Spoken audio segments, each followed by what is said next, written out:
Halo, assalamualaikum warahmatullahi wabarakatuh. Selamat pagi, siang, sore maupun malam. Kembali dengan saya Marioto Danang Pambudi, NIM 4512419021, mahasiswa Ilmu Lingkungan Universitas Negeri Semarang. Pada kesempatan kali ini saya akan sedikit menjelaskan mengenai penyakit akibat kerja. Apa itu penyakit akibat kerja? Menurut Sumakmur tahun 2009, penyakit akibat kerja didefinisikan sebagai penyakit yang penyebabnya adalah pekerjaan dan lingkungan kerja.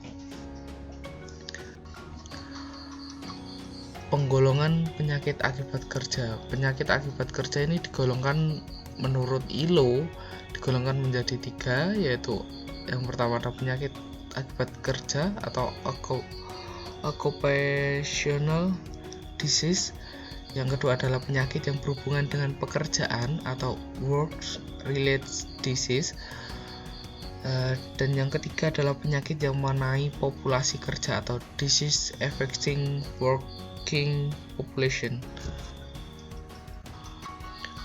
Selanjutnya adalah penggolongan faktor penyebab penyakit akibat kerja.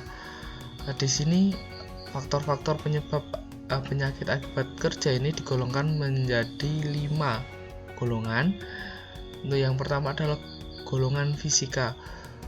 Golongan fisika ini meliputi suara, kemudian radiasi sinar, kemudian suhu, kemudian tekanan yang tidak sesuai. Dan yang golongan kedua adalah golongan kimia, yaitu meliputi adanya debu, kemudian uap. Yang ketiga ada gas-gas beracun. Yang keempat adalah larutan yang menyebabkan dermatitis. Dan golongan yang ketiga adalah golongan infeksi. Golongan infeksi ini misalnya oleh bibit penyakit antraks atau brucella pada pekerja penyamak kulit. Yang golongan keempat adalah golongan fisiologis. Golongan fisiologis disebabkan oleh kesalahan konstruksi mesin, sikap badan kurang baik salah satu melakukan pekerjaan, dan lain-lain yang semuanya menimbulkan kelelahan fisik. Bahkan lambat laun perubahan fisik tubuh pekerja. Dan penggolongan yang terakhir atau yang nomor 5 adalah golongan mental psikologis. Seperti kita ketahui bahwa kesehatan mental ini sangat berpengaruh terhadap kinerja dari para pekerja. Ini terlihat semisal pada hubungan kerja yang tidak baik, atau misalnya dalam keadaan yang membosankan atau monoton. Ini akan faktor-faktor ini akan mempengaruhi pada produktivitas para pekerja dan efek dari penyakit akibat kerja. Kemudian studi kasus. Di sini adalah saya mengambil studi kasus penyakit akibat kerja di sektor industri mebel yang berada di Jepara. Nah, yang tahapan dasar produksi mebel. Pada dasarnya produksi mebel ini dibagi pada 3 tahapan dasar. Yang pertama adalah tahapan produksi, yang kedua adalah tahapan finishing, dan yang ketiga adalah tahapan packing atau pengemasan. Untuk tahapan yang pertama, yaitu tahapan produksi. Tahapan produksi ini ditujukan atau memiliki output berupa produk mebel perabotan yang sudah memiliki bentuk atau setengah jadi atau setengah matang. Tahapan produksi sendiri ini dibagi menjadi 2 tahapan, yaitu yang pertama adalah tahapan persiapan bahan.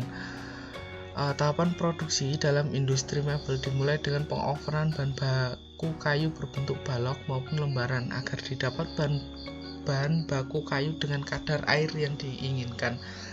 Seringkali kayu-kayu dari penggergajian maupun dari gelondongan ini memiliki kadar air yang sangat tinggi, dan ini tidak baik untuk digunakan sebagai bahan baku perabotan mebel atau bahan baku pembuatan mebel sendiri.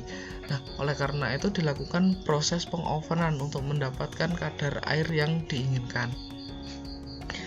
Nah, dalam proses pengovenan ini sendiri kebanyakan memanfaatkan pembakaran dari sisa-sisa limbah kayu yang berada pada industri tersebut atau pabrik tersebut. Dari asap pembakaran mengandung partikel yang dinamakan PM2,5 yang dapat masuk ke dalam tubuh manusia melalui saluran pernafasan dan masuk ke dalam aliran darah. Penyumbatan pada aliran darah yang terjadi secara kumulatif pada bertahun-tahun ini dapat berakibat pada gangguan jantung maupun stroke. Hal ini semakin meningkat karena memang pekerja yang bertugas untuk dalam proses pengovenan ini harus setidaknya 2 kali 24 jam berada pada sekitar oven agar didapat kadar air yang sesuai dan tidak terjadi kecelakaan kerja yang dapat berakibat fatal seperti kebakaran pada oven yang akan menimbulkan kerugian yang lebih besar lagi. Dan yang tahap kedua adalah tahapan pembentukan dan perakitan. Nah, pada tahapan pembentukan dan perakitan ini merupakan tahapan inti dari pembuatan produk mebel-mebel itu sendiri. Nah, dalam tahapan pembentukan dan perakitan ini pada umumnya memiliki lingkungan kerja yang sangat bising atau terdapat kebisingan dan debu-debu dari proses produksi ini yang memang bertebaran di udara bebas. Kebisingan berpengaruh terhadap tekanan darah. Dalam beberapa penelitian menunjukkan bahwa kebisingan lebih dari 85 desibel memicu terjadinya diastolik, sistolik, dan ketulian secara permanen. Nah, sumber-sumber dari kebisingan tersebut ini dapat berasal dari berbagai macam gergaji, kemudian dari bor, kemudian alat ketam, alat gerinda, dan masih banyak lagi. Kemudian dampak dari debu ini dapat mengakibatkan asma, ispa, batuk-batuk, mata merah, kulit kering, dan mudah lelah pada pekerja. Dampak lainnya dalam jangka panjang atau dalam waktu panjang ini dapat mengakibatkan kerusakan paru-paru, yaitu pada bronkus dan alveolus, kemudian kanker paru-paru, dan pada penglihatan itu dapat mengakibatkan katarak. Katarak ini sendiri berasal dari udara yang memang kita berada di tempat tersebut dan tidak bisa dibersihkan oleh mata secara alami, menumpuk secara bertahun-tahun sehingga menimbulkan lapisan pada depan kornea mata.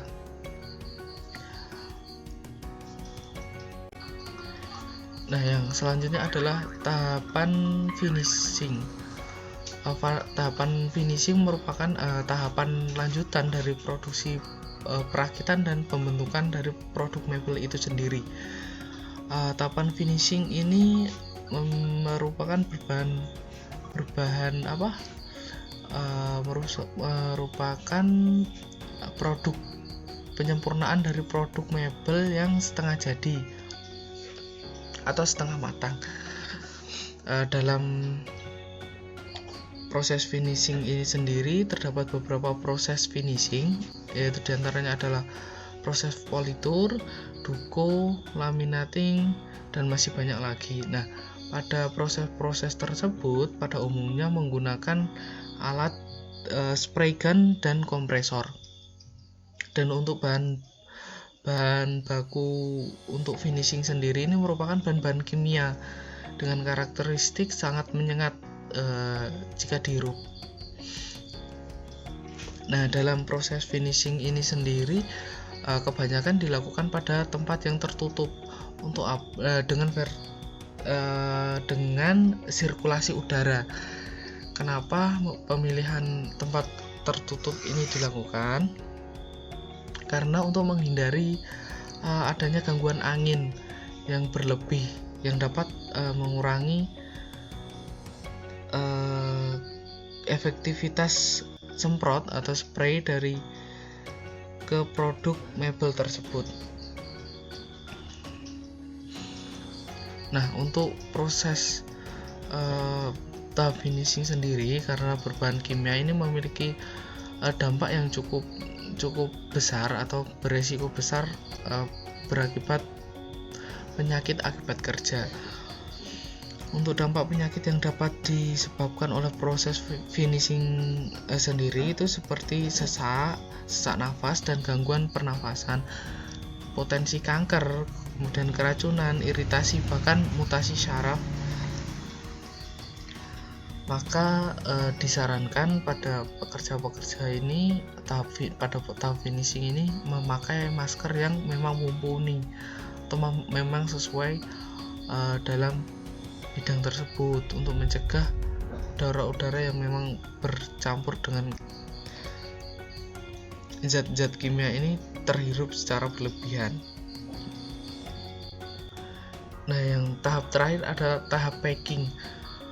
Proses packing dalam sebuah pabrik industri dilakukan dengan pembungkusan menggunakan kardus packing maupun kardus bekas. Meskipun memang terlihat remeh, proses packing ini sendiri memiliki resiko tersendiri terhadap penyakit akibat kerja, dimana pada umumnya pada proses packing ini sendiri memang dalam satu industri pabrik mebel ini berada pada tempat yang bersebelahan dengan proses produksi, dimana seperti kita ketahui bahwa dalam proses produksi ini sendiri terdapat banyak debu-debu yang berterbangan di sekitarnya. Nah, proses packing ini juga memiliki resiko dengan adanya debu-debu tersebut berakibat pada gangguan sistem pernafasan, sesak nafas. Maka tak heran jika memang pada proses packing sendiri ini para pekerja masih menggunakan masker. Nah, kesimpulan dari sekian banyak pembahasan yang telah kita lakukan dapat disimpulkan bahwa dalam sebuah industri akan selalu memiliki resiko kerja tersendiri. Salah satunya adalah penyakit akibat kerja. Dan dalam industri mebel sendiri potensi penyakit akibat kerja sangat tinggi yang berasal dari lingkungan kerja. Penyakit kerja yang dapat ditimbulkan antara lain gangguan sistem pernafasan atas, kemudian kanker, keracunan, gangguan tekanan darah, gangguan jantung, katarak, ketulian secara permanen, dan oleh karenanya penggunaan APD dalam industri mebel dinilai penting sebagai tindakan pencegahan penyakit akibat kerja. Sekian presentasi dan diskusi pada kesempatan kali ini. Jika ada pertanyaan silakan disampaikan pada kolom komentar yang ada di bawah. Terima kasih atas perhatiannya. Wassalamualaikum warahmatullahi wabarakatuh.